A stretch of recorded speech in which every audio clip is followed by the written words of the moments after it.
So we're very fortunate to live in such a beautiful world. So one of my dreams was to become a published photographer. One of my dreams also was to become a writer. And I felt compelled to write my life story, which became a bestseller. And I couldn't find a publisher, so I self-published. I went to 30 publishing companies and they said, no, it won't work. We don't want to do that. So I self-published and went all over the country and had 102 book signings. And incredibly, I've been able to realise 2 dreams in my life. And it happened later in life for me. I'm 59 years old. So I'm saying to you today, it doesn't matter how old you are, you can always achieve your dreams. I've heard of people in their 80s and their 90s graduating from a law degree at university. I've heard of a man who was 100 years old jumping out of an aircraft and parachuting onto the fields of Normandy, where he was in the Second World War, a young man, and he parachuted there as well. So it doesn't matter. We have the capacity to change the world. Despite our humble beginnings, and look at mine, it was very humble. Living on the street as a kid, it's very challenging. But it's amazing, isn't it? When you choose to focus on things other than ourselves, or ourselves, and our plight in life, it's amazing how we can change focus and we can achieve remarkable things. It really is. And it doesn't matter whether we're 9 or 99, we can still develop healthy levels of self-worth and commensurate corresponding levels of self-confidence. So, not being a road cyclist, I thought, well, I want to give these kids with cancer some hope for their future. So my wife, my crazy wife, and I headed off in a northerly direction around Australia from Nowra. And this photograph is a picture that I had laminated and placed on the dash of my car. Because every day, you may have noticed I've got no hair and a very fair complexion, and the sun hammers my skin. So I would cover my face in zinc cream, and I invariably would look at that photograph. This is amazing, and I would encourage you to have this photograph up on your fridge or somewhere at home where you can see it on a regular basis. I have it on near my computer. This man, does anyone know of Terry Fox and what he's done? You do. Would you like to just share a little bit about him, what you know about him? Missing leg, wasn't He had a very aggressive form of bone cancer, and the clinical oncologist severed his leg just below the hip. And he wanted to change the world. And he was a Canadian. And so he ran from one side of Canada to the other, more than 5,000 kilometres, running 42 kilometres every single day, and the stub of his leg was rubbed raw.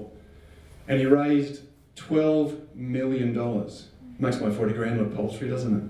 And to date, the Terry Fox Foundation has raised more than $700 million worldwide for cancer research. And I figured if he could do that on one leg, I could ride a push bike on 2. So when you get up in the morning, you think, what's the point? You've got that picture of Terry Fox on the fridge and think about his story for a minute. Go home and Google him and get the full details of his story. Suddenly you realise, what am I worrying about? What am I concerned about? Surely I, for me, could ride a push bike 14,000 k's around Australia.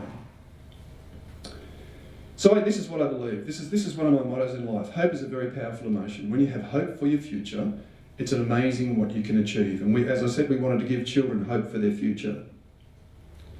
So I headed north from Nowra, and if you can see that laser pointer, there's Nowra there. Rode to Sydney, rode all the way to Brisbane, and then all the way to Rockhampton, and then went west along the Capricorn Highway. I expect some of you would have travelled around Australia and you've been that way. But when I was going north, I couldn't ride any more than about 100 k's a day because it just wasn't fit enough. I'd only been training for about 8 months, and I broke my arm really badly in training when I fell off my bike. So I figured I'd just try and back it up day after day, doing about 100k. And when I got to Rockhampton, I got local advice about the Bruce Highway. Don't go north on the Bruce Highway, too dangerous. You've probably heard that, the notorious Bruce Highway. So I went west. And I was doing stand-up comedy in pubs and caravan parks to raise money for the Kids with Cancer Foundation. And I would say to people, if I make you laugh, would you agree to put money in my bucket? And invariably people would nod and say yes. So, can I do some of my comedy for you? Would you mind? Yeah? Is anyone here a fan of Arnold Schwarzenegger's voice? I think Arnold Schwarzenegger's voice is the best voice I've ever heard. And I think it should be the voice of every sat-nav in every car all around the world. Imagine you're driving to Sydney and it's about 50 degrees in the shade, and suddenly Steve starts coming out from under your bonnet. And suddenly Arnie starts talking to you just to reassure you that everything's going to be okay. Get out of the car. So you're not just wondering what's wrong with my car, you're actually saying it now, aren't you? What's wrong with my car, Arnie? It's going to blow. So you pull up, you jump out of the car's not in gear, the handbrake's not on, the car starts rolling away, and all you can hear come from the sat-nav is, "Hasta la vista, baby." I used to be a school teacher, and when I wrote my first book, Journey of Hope, which is my life story, I then couldn't find a job, so I started doing casual teaching. And my first school rang me up, "Can you come up to St Joey's at Albion Park and do a day-to-day?" Yep, no worries. So as I'm driving out of the car, I'm wondering what it would be like if I pretended to be a German who had just come to Australia. What would I be able to get the kids to laugh? And the reason why I did that was because in 2012, there was a young man standing opposite me when I was at a book signing at Dimmicks, Rouse Hill. Anyone been to Rouse Hill, Dimmicks? Rouse Hill, the shopping centre? Isn't it a beautiful shopping centre? No, just one story, out in the open, just beautiful. And I'm standing outside the shop signing away, and then suddenly there's a Year 12 student standing opposite me doing this. Can I please have a hug, sir? And he walked at me with his arms open like this. Didn't stop. And he grabbed me and gave me a huge hug. And I was wondering, why is he hugging me? And he said, "Sir, I want you to know, last time I was here, I grabbed one of your books, and I'm writing about it in the HSC as a related text in the English exam." And I'm pinching myself that I'm hearing this. And of course I'm wondering, what does he think about the book? So I asked him, "Oh, sir, I've never cried so much when I've read a book before." And I said, "Look, I'm sorry for making you cry, but did I make you laugh?" "Oh, yes, sir, the Dr. Proctor is a really funny story. And this is the story I'm telling you now." And he said, "It's a shame, sir, there aren't more teachers who don't think like you, because if we can laugh, we would more readily engage in the education process." And isn't that a wonderful thing? Because it's a really serious world that young people are faced with at the moment. You've got terrorists blowing people up. There's a threat of a third world war on the Korean Peninsula. Young people, very serious world. So there I am driving up the car thinking, I'm going to do this, I'll pretend I'm a German. So I got my first class, walked them in, sat them down, and said to them in my German voice, "If you do the work that I put on the board, you won't get the attention. Do you understand what it is that I'm saying to you?" And I was really into the role playing. They sort of, "Sir, what's your name?" And the only thing I could think of, the only thing that went through my mind was Dr. Proctor. So I wrote it on the board, and they burst into laughter. And I glared at them, I spun around on the balls of my feet and glared at them and said, "And what are you laughing at?" "Oh, come on, sir, Proctor is a very funny name." I said, "This is I wouldn't laugh at your name, no matter how funny it sounded, just be this." And I was spraying little saliva bubbles all over the kids in the front row. So they thought I must have been this Dr. Proctor dude, so they started working. And I'm thinking, this is going really well. And after 5 minutes or so, I said, "Because you're being so good boys and so good girls and doing all the work which I put on the board, I for now tell the jokes and do the impersonations from the person overseas and you've got to tell me what country I'm from when I do the impersonation. Do you understand what it is that I'm saying to you?" And 30 kids went, "Yeah." I say, "Jolly good show." "Oh, sir, you're an Englishman. Das is good. I'm an Englishman, yeah. You're very good at this, aren't you, yeah?" To be sure. The show works for a lived, you're absolutely beautiful. That's what I'd be thinking. Is that what you were thinking? "Oh, sir, you're an Irishman. Das is good. I'm an Irishman, yeah." Well, get off that horse and stick your hands up, Pilgrim. "Oh, sir, you're an American cowboy. Das is good. I'm a cowboy, yeah. My friend wears a big Jesse." "Oh, sir, you're a Scotsman. Das is good. I'm a Scotsman, yeah. Goodness gracious me." "Oh, sir, you're an Indian, sir. Das is good. I'm an Indian, yeah." And they said to me, "Sir, not bad. Can you please do an Aussie accent?" You know when you see a kangaroo on the highway and he's looking at you and he's stunned, doesn't know what to do?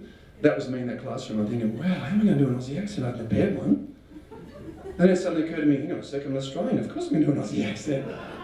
So I played along and pretended I couldn't do an Aussie accent. And after maybe 3 or 4 minutes, I said, "I'll do it." So I cleared my throat. "Oi, how good is this? Do I sound like an Aussie what?" They went, "Wow, he sounds just like an Australian. How good is this Dr. Proctor?" Yeah, so that was a very funny story, Could you imagine if Elvis Presley grew up in India? Could you imagine that? And launched his singing career in India? "You ain't nothing but a bum-ba-dum kind of a time. You ain't nothing but a bum-ba-dum kind of a time. You ain't never got a rabbit and goodness gracious me, you're definitely no friend of mine." I think that'd be pretty funny. Does anyone here know the name of the Socceroo captain? Anyone know the name of the Socceroo captain? It is such a cool name. Mile Jedinak. And if you're in a Star Wars movie, that's what you want to be called, right? Mile Jedinak. I met Mile at the airport. It's amazing when you meet someone famous and you share who you are, how they can be moved by your story. I met him and I went up to him and I said, "Hello, Mile Jedinak. I foresee that one day you'll be a great Jedi warrior because you have such an incredible name, an incredible Jedi warrior name. But until that time, Mile, I want you to continue in your ruse as Australia's Socceroo captain." And it's amazing how moved he was. He was about a kilometre away from me in about 5 seconds. He was really, really moved. So I do that comedy and I have my bucket with me, just walking around meeting total strangers in a caravan park or in a pub. Oh, that's my phone. I'll let it ring out if that's okay. Forgive me for interrupting and not switching my phone off. But yeah, so in pubs and clubs, I just kept writing. When I finished my, what's happening here? Computer's frozen. Please just bear with me, I'm not sure why it's frozen. Oh, there we go. So every 1,000 kilometres I'd stop on the side of the road and ride the corresponding amount of kilometres on the road, on the highway, and you had to be really careful because, you know, cars and trucks are going down the road, so you had to be really quick, and often the trucks would blow the chalk away and then we'd have to go and do it again. And I would also collect on the sides of the roads. This is in Mount Isa. And we're going along at about raising $2 per kilometre travel. And this is in the Northern Territory.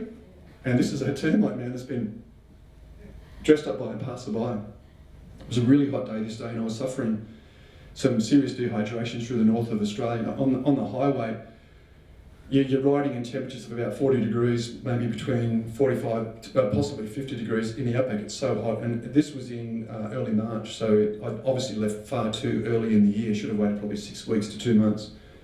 And of course, the highway bakes in the outback sun at about 80 degrees C. You could cook a steak on the highway if you wanted to. It gets that hot. And so I'm riding through temperatures that are in the 60s. So it's quite dehydrating. And I'd never encountered anything like that before. But what helped to relieve the situation was things like this, and I almost fell off my bike when I saw it because I thought it was a woman crouching down in the bush going to the toilet. From a distance, that's what I thought it was. And so I wanted to, as you know, take photos of the beautiful places I saw, so we often took time out because I needed to rest and recover from the dehydration.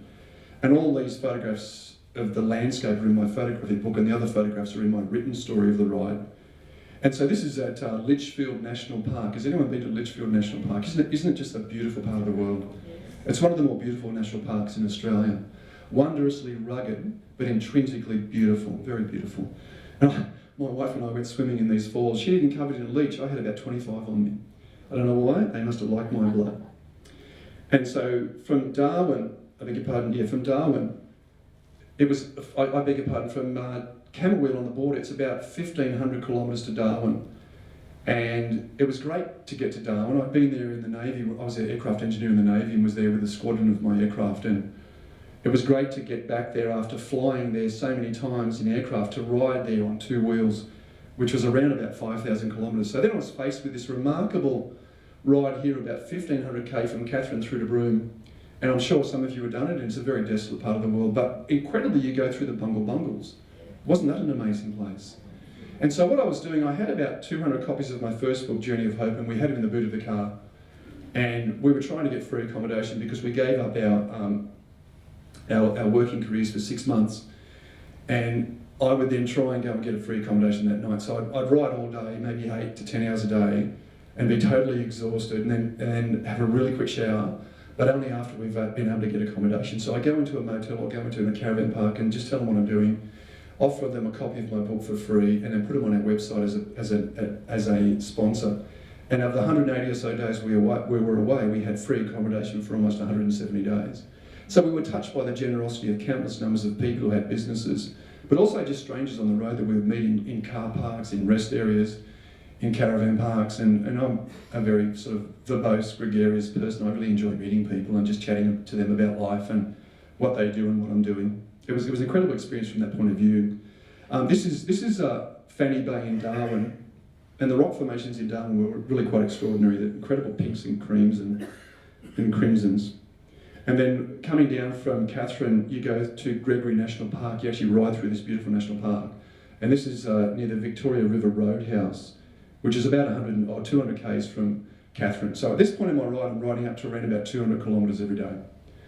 And this is, in the morning, the sun's just risen on that mountain range, and I can't get over in the outback how red the rocks are. Really quite extraordinary, and no doubt you've all seen them at some stage. What I wanted to do on the ride too was capture a photograph of what I saw every day. And this is going through the Kimberley Ranges, and this is what's called the Muller Range in the middle of the Kimberley Ranges, and I'm about an hour and a half to 2 hours before the Fitzroy River, which is a town, and we stayed that night in a safari tent. That's our safari tent. And of course I had a trailer with a sign "Caution Cyclist Ahead," and up until Mount Isa, my wife and I had leapfrogged each other. We didn't travel together. And once I got to Mount Isa, I was almost killed by a road train. And the road trains in the north of Australia, especially those in the north of Western Australia, in the Pilbara region, they can have up to 120 wheels with 5 carriages behind the prime mover. And when I'm riding and one's coming towards me, if there's the slightest wind coming my way, I got blown to practically a standstill, and I was passed by hundreds of trucks every day. It was amazing. And if 2 trucks coincided, passing me at exactly the same time, I had to get off the road. So a lot of the time I would just run off the road and back onto the road, off the road, back onto the road, just for safety. But at Mount Isa there was a time where I was just in the middle of the day, just in this is Broome, Cable Beach in Broome, and the tide differential's about, I think it's about 12, 13 metres, and it runs out so quickly you can actually see it running out, and you may have noticed that. I've never seen it anywhere in the world like that. It's really quite incredible. And that sunset lasted for almost 2 hours. It was just extraordinary. And it was well over a kilometre from the top of the beach to the bottom. Well, roughly a kilometre. But in Mount Isa, the road train, I'm in a bit of a daze during the middle of the day, and it's hard not to go into a daze in the heat. And I've taken my eyes off the traffic. I had a little mirror on the right-hand side of my bike. And I never nodded off on the bike, but you go into a daze, and suddenly this road train is about 2 millimetres from my handlebars. And it just snuck up on me. I didn't notice it, and I was run off the road down a really steep embankment and went over the handlebars. God only knows, literally only knows how I didn't kill myself in that situation, but I remained safe, courtesy of a whole lot of prayers that went into the trip. And so now I'm about to leave Broome, and it was 2,400 kilometres coming down the coast to Perth. And by now I'm riding up to 250 kilometres every day, well, most days. And there's a road train there. There are, in fact, 86 wheels on that road train. Phenomenal amount of wheels. It looked like a train going down the road. And you'll notice here that there's a small shoulder, and there's a really wide dirt shoulder. So it was very safe, even with my thin touring wheels, to ride off that road and come back on again in safety. So that was one of the things that I needed to do just to make sure I got home in one piece. And this is a caravan that has collided with the rear end of a road train. And I noticed it myself. I couldn't believe how much I saw it happening. When the driver moves just the steering wheel, only a slight amount, it translates all the way down to the end of the road train. And that rear carriage here can move over a metre sideways. And I would often see them coming out over the middle of the road and going back over the dirt and then coming back onto the road. And so this caravan has had that happen to them, or the driver's had that happen to his caravan, and it's been completely destroyed. It was all over the highway, and they've scraped it up with a grader to put some sort of backhoe to put it into one place. And this is Shell Beach, which is part of Shark Bay in WA. It's just the most beautiful place in Australia. Wondrously rugged desert, and you may know if you've been there, that's not sand, is it? Do you remember if you've been there? What are they? Shells, cockle shells, yeah. And the salt water there is the saltiest water in the world, even more so than the Dead Sea. And the cockle shell and only a handful of other bacteria can live in it. It's quite amazing. And now I'm at the bottom of Western Australia and come through the wheat belt and the gold fields of the southeast WA to Esperance. And this is West Beach, the first beach heading west from Esperance. And the sand there, oh, so white. So now I'm ready for the trip from I beg your pardon, Esperance up to Norseman, and then the 1,700 k's to Port Augusta. And one of the goals of the ride was to see if I could ride 300 kilometres in the one day. It was a dream. Not being a road cyclist, I wondered how on earth I could ever do it. And I was able to achieve it just inside the West Australian border here. I rode 200 k's the first day, and then 300 the next day, then 200 to Eucla. So I got to Eucla within 4 days. It was quite amazing. There was very flat road, Australia's longest, straightest stretch of highway. Do you remember how long it was? 90 miles, 145.6 kilometres of dead straight road. When you're on a push bike, you're thinking, man, when am I going to get to the next corner? Where is it? It's got to be up there somewhere. And here I am on the air highway on that straightest stretch. I've just clocked up 10,000 kilometres. I'm very excited. And you might notice I've lost a whole lot of weight. I'm thin as it is, as you know. I lost 12 kilos, and no matter how much I ate, I couldn't put weight back on. I was eating a absolutely huge breakfast, first lunch. It's like I was in the Lord of the Rings. There was a first lunch and a second lunch. And then I had a huge dinner, and I get up at midnight and eat again. I was eating so much food it wasn't funny. And this is the cover of the written story of the ride. I was passed by numerous road trains, and this is a Kalari road train on the air highway, and you may wonder how did I get the photo? Well, it was a GoPro set up on the back of the trailer. And so now I'm ready to do, I'm excited now because I'm back to some places that I knew. I was been into the Clare Valley a few times, so I came in the Clare Valley to Adelaide, and then the Dukes Highway through to Bendigo, then to Melbourne, did Tassie, to Griffith, and then back home. It was an incredible experience. This is some golden canola in the southern states. We were through the southern states in June, July and August. This is on the Eyre Peninsula. Now I'm in Tassie. This is World Heritage Liffey Falls. And now I'm back in Nowra, where I was in training for 8 months before I left, and you all know Ben's Walk. And that's 7 Mile Beach National Park. And all these photographs I've taken out of the photography book and changed them into greeting cards. And I'm going to give 9 greeting cards away to you today as a gift to some people in the audience. And Cabbage Tree Beach, Green Patch, and that's Broughton Creek near Coolangatta. And now I'm going to give away a copy of my book to someone who's been paying attention. How far did I ride around Australia? Yeah, classroom situation, you can't call out the answer. You have to put your hand up and I'll nominate you. Yes, you had your hand up first? 14,000. Yeah, there was actually a small number of kilometres after the 14,000. Was anyone paying attention? How many kilometres did I say? 14,000 and? 92. See if you can get closest to it. 400. No. 14,000 and? 14,200? No. 14,000 and? 700. No.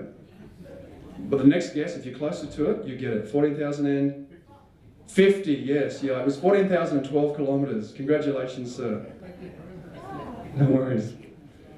And I'll give away some greeting cards as well.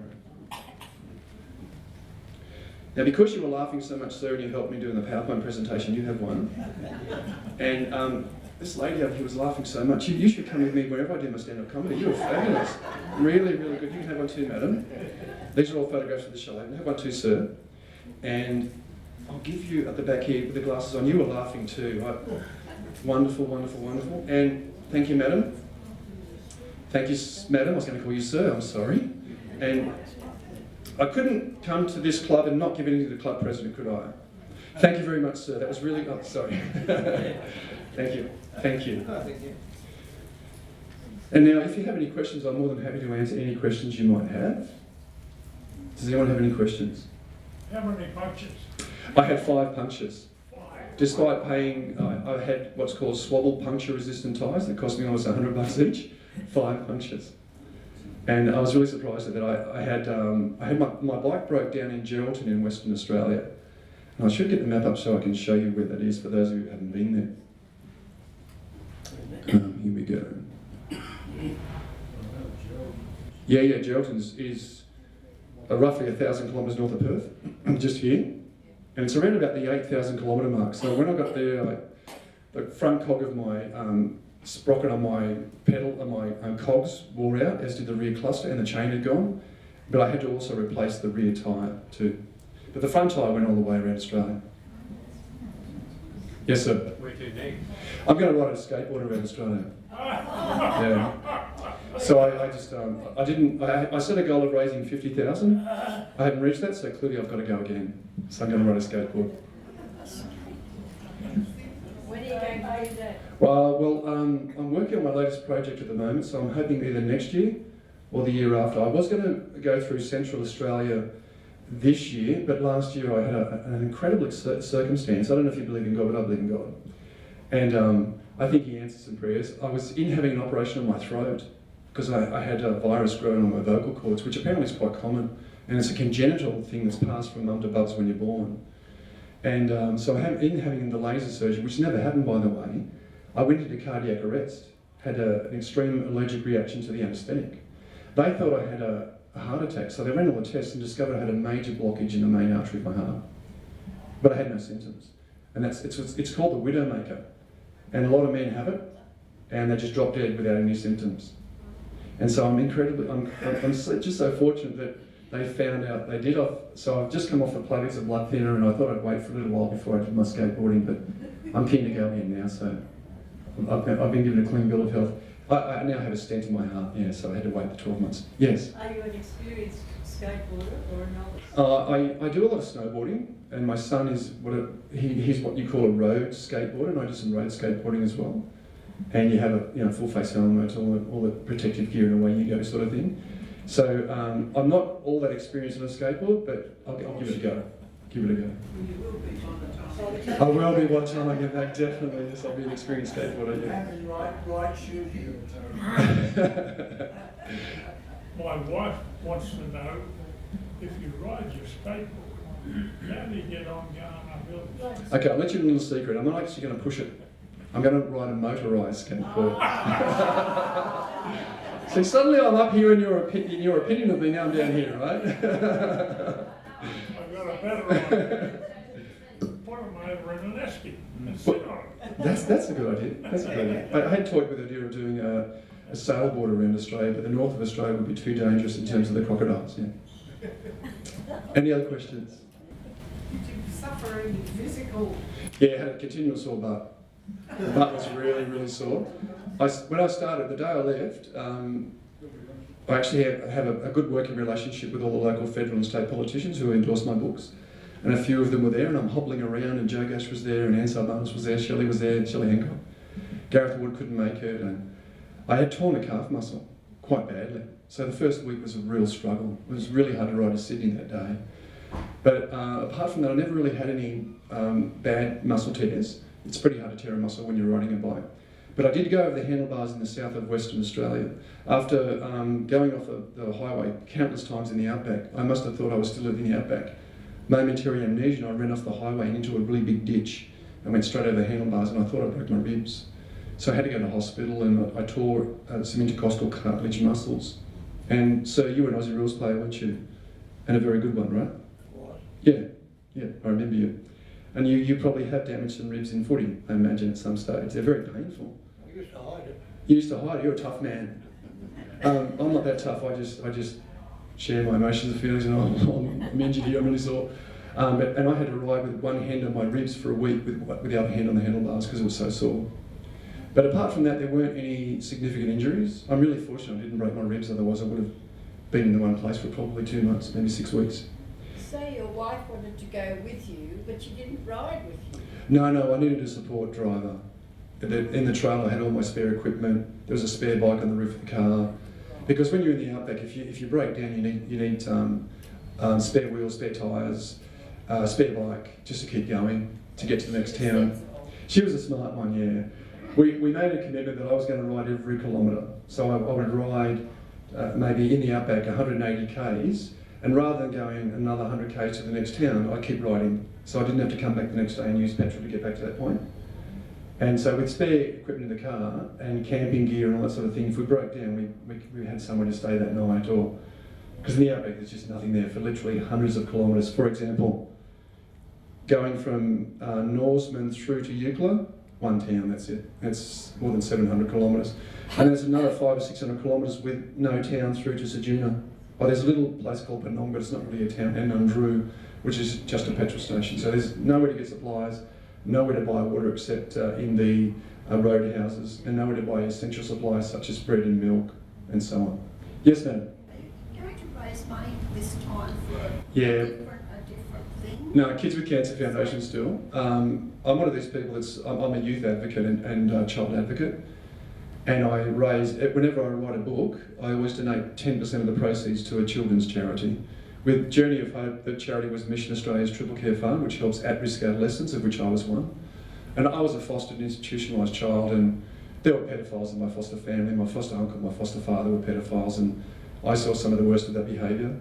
And in the institutions, it wasn't a whole lot better. And my natural dad kidnapped me out of foster care to bring me home. But my mum was a violent, delusional schizophrenic, and yeah, she beat up on me pretty bad, so I spent a lot of time on the streets as a kid. And so I just like to help kids. Yeah. And so the latest 2 books, donating 10% to the Kids with Cancer Foundation. Yes. What children do you have? I have a daughter, Sarah, and she's a very lovely, gregarious school teacher who lives in Griffith. And my son, Joseph, I call him Joey, he's a medical doctor. He's just finished medicine last year, went to the same university where I studied medicine, at Shoalhaven campus. And he's also a lieutenant in the Navy, and I'm very proud of him because I was in the Navy as well. And I love my kids dearly. And I think of all my achievements, they're my greatest achievements. Nothing else comes close. Yeah. Someone had their hand up over here. One of you gentlemen, did you have your hand up before? A question? Yes, sir. Were you tempted at any time to play the Nullarbor golf course?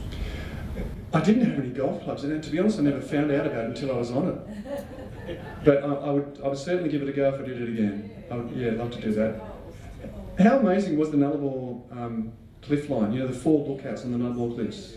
Those scenic lookouts you can go into, and there was one where you could see both ways, and I'm standing right on the edge, and it's a phenomenal edge to this wonderfully large continent of ours. It's 4,000 kilometres wide and a little bit longer in length. And there it is, being this sharp 120, maybe 150 metre drop to the ocean. And the Southern Ocean, whose waves have come from literally tens of thousands of kilometres away, suddenly meet their demise as they slam into those cliffs. Very, very picturesque part of the world. And I've flown in the Navy and also in Air Force aircraft. And once I was in an Orion flying from Edinburgh to Pierce, which are an Air Force, 2 airports in the Air Force. And I can remember looking out, there's a little bubble in the side of the aircraft, you can stick your head out. And all of these cliffs, I thought they were beaches. They're just so white from the sky. It's really quite amazing, very beautiful. It's a shame now, isn't it, that you've got to pay to see all these nice places. You have to pay, do you? Yeah, we've been across there 7 times.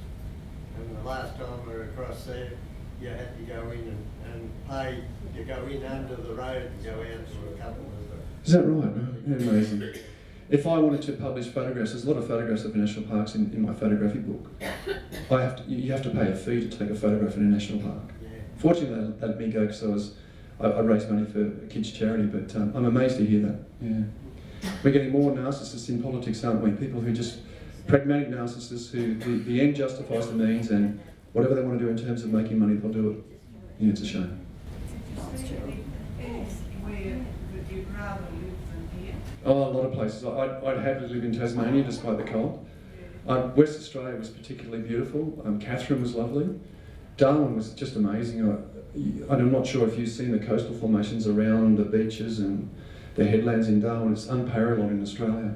Esperance was delightful and beautiful. Clare Valley, if I wanted to live anywhere away from the beach, I'd probably choose Clare Valley. And yeah, it's incredible places, incredible. If you might be interested, I'll have books here later and I'll hang around. If you want to grab a copy, they're significantly reduced in price. The photography book is down from 40 to 30, and the other 2 books are down from 25 to 20 and 23 to 20. And the greeting card sets the night down from 24 to 20. Thank you very much, and God bless you. Yeah.